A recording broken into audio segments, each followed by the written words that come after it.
Bonjour, dans ce screencast, nous allons aborder les labels de la LFH 2.0 et principalement le label concernant l'Umpire Academy. Pour rappel, ces labels ont été faits dans l'optique de soutenir les clubs dans leur projet de développement sportif, de les encourager à développer la formation de leurs cadres. Concernant les arbitres, nous parlons bien entendu des Club Umpire Coach. Pour les labels de l'Umpire Academy, nous avons défini 6 critères d'attribution.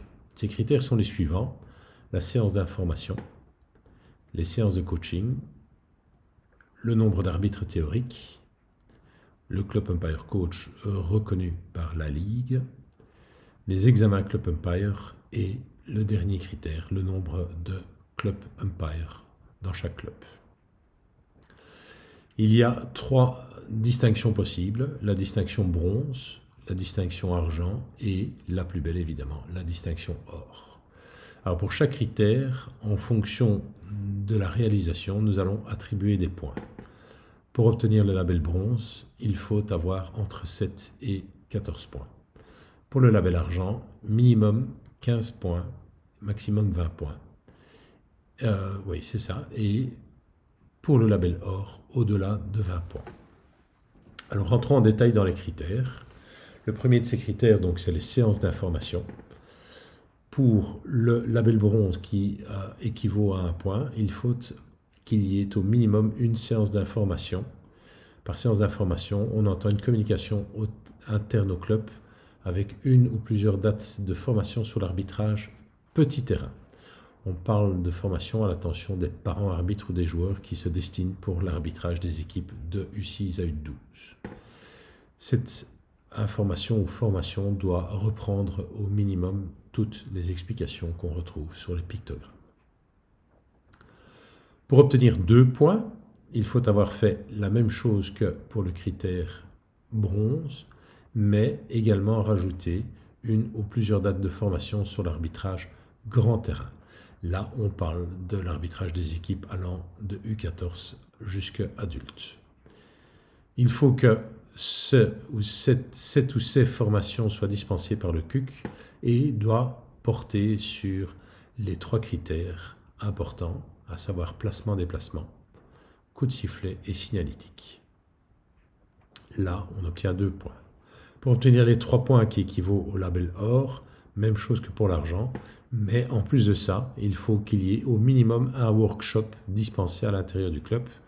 Ce workshop doit être donné par le CUC et doit porter sur un des 3 thèmes qu'on a vus dans le point précédent, à savoir placement-déplacement, coup de sifflet ou signalétique. Ça, c'est pour l'obtention des 3 points. Le deuxième critère, on va parler de séances de coaching. Ces séances de coaching, pour l'obtention du grade bronze, c'est-à-dire 1 point, il faut qu'il y ait minimum 6 séances qui soient faites par saison. Ces séances doivent être évidemment faites par le Club Umpire Coach et, important, doivent être suivies d'un rapport écrit. Pour obtenir l'équivalent de l'argent en 2 points, il faut au minimum 10 séances par saison. Et pour le label or, soit les 3 points, il faut au minimum 20 séances dispensées par le ou les CUC s'il y en a plusieurs, et toujours suivies d'un rapport écrit. Le troisième critère, on va parler des arbitres théoriques, donc les personnes ayant réussi leur examen en ligne, l'examen Drillster. Pour l'obtention d'1 point, équivalent au label bronze, il faut minimum 40% d'arbitres théoriques par rapport au nombre de membres dans le club. Comme on le voit dans l'exemple, pour un club de 800 membres, ça équivaut à minimum 320 arbitres théoriques. Pour obtenir les 2 points équivalents au label argent, il faut minimum 45%. Et pour obtenir les 3 points, il faut minimum 50% d'arbitres théoriques. Donc toujours dans notre exemple de 800 membres, il faut que minimum 400 membres aient le statut d'arbitre théorique. Pour le 4e critère, là, on va parler du Club Umpire Coach. Le Club Umpire Coach doit, dans un premier temps, être formé par la LFH. Ça, c'est le minimum de base pour être reconnu Club Umpire Coach.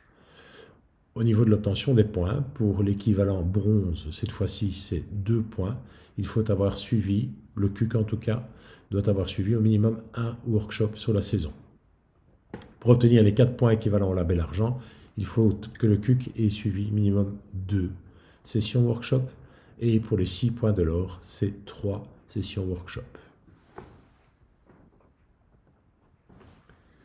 Le 5e critère, les examens Club Empire. Il s'agit donc du nombre d'examens Club Empire réussis par rapport au nombre d'inscriptions à l'examen. On parle donc d'un taux de réussite. L'objectif, évidemment, c'est que les candidats qui sont proposés à l'examen aient été suivis et accompagnés par le CUC durant tout le trajet de formation, de manière à s'assurer un maximum de réussite. Pour l'équivalent du label bronze, qui donne droit à 2 points, il faut minimum 70% de taux de réussite. Donc, si un club présente 10 candidats, il faut que minimum 7 réussissent leur examen. Pour l'équivalent argent, qui donne droit à 4 points, il faut entre 70 et 80% de taux de réussite. Et pour le label or, qui donne lui 6 points, il faut plus de 80% de taux de réussite. Notre dernier critère est le critère Club Empire. Là, il s'agit du nombre de Club Empire nécessaires dans chaque club. Comment est-ce qu'on calcule cela? Par rapport au nombre d'équipes qui jouent sur grand terrain et qui ont besoin d'arbitres qui ne sont pas des arbitres nationaux désignés. Dans l'exemple ici, un club qui aurait 10 équipes où il ne faut qu'un seul arbitre et 10 équipes où il faut 2 arbitres, donc en l'occurrence, il faudrait 30 arbitres. Mais pour le label bronze et les 2 points, il faut minimum 25%, soit 8 Club Empire. Pour les 4 points du label argent, il faut obtenir le ratio de 45%, soit dans l'exemple donné 14 Club Empire. Et pour le label or, il faut un minimum de 65% de Club Empire. Donc dans notre exemple, il faut 20 Club Empire. Et ça donne droit aux 6 points. Au niveau du timing, le timing des labels sont toujours calculés sur base d'une saison complète, en l'occurrence du 1er juillet au 30 juin. Ces labels 2.0 pour cette saison-ci ont été faits évidemment sur base de la saison 2021-2022 et ils seront remis lors de l'Assemblée générale du mois de juin 2022. On vous demande, pour pouvoir les remettre au mois de juin, de clôturer au plus tard pour le dimanche 22 mai tout votre travail. Nous avons besoin au niveau de la Ligue pour pouvoir faire les calculs des points et l'obtention des labels, recevoir les informations qui viennent des clubs pour les premiers et les deuxièmes critères. En l'occurrence, le nombre de formations qui sont données au sein des clubs et le nombre de coachings qui sont donnés au sein des clubs. Cette information, vous devez les envoyer à mon adresse email alexandre.plaisant@hockey.be. Je vous le rappelle pour le dimanche 22 mai à minuit au plus tard.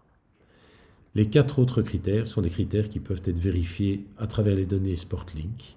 Donc je vous invite de nouveau pour cette échéance du 22 mai à vérifier que toutes les données concernant les arbitres théoriques et Club Empire soient bien mentionnées dans SportLink. Voilà, je vous souhaite bonne chance et on se revoit à l'occasion de la remise des labels